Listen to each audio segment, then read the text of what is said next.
Сәлем, балақай. Бүгін мен маймыл туралы айтып беремін. Менің видеомды соңына дейін қарап, менің каналыма тіркеліп қой.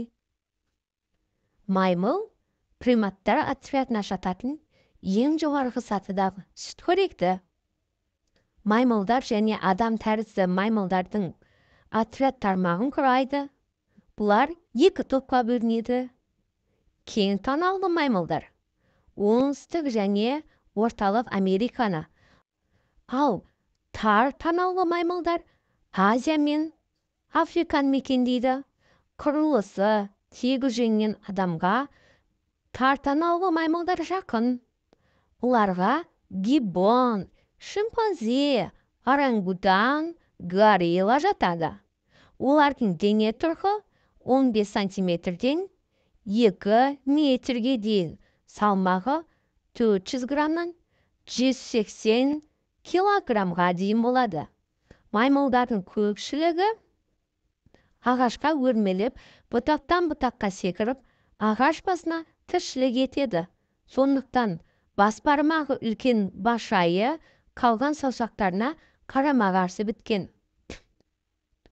Орманды, таулы жерлерде мекендеуіне байланысты көру, есту қабілеті жақсы жетілген. Ес сезу сезімі нашар дамыған.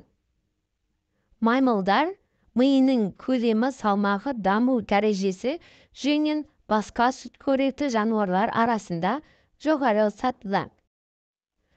Жоғарғы сатыдағы маймыл тәрізділер таяқты, тасты, тағы басқа қорегін аулауға, жауынан қорғануға құрал ретінде пайдалана алады. Маймылдардың көптеген мінез-құлқы ренжу, қуану, тағы басқа адамның мінез-құлқына ұқсас.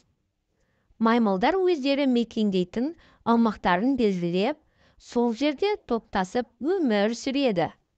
Көбіне ағаш бұтағы арасында бұтақты иіп, күрке салып түнейді. Қорегі өсімдік жемісі, жапырағы, гүлі, тамыр жемісі, жәндіктер сиректе болса, жәндік қоректер 4-10 ай көтеріп, өте сирек жағдайда 2-3 ұрпақ әкеледі.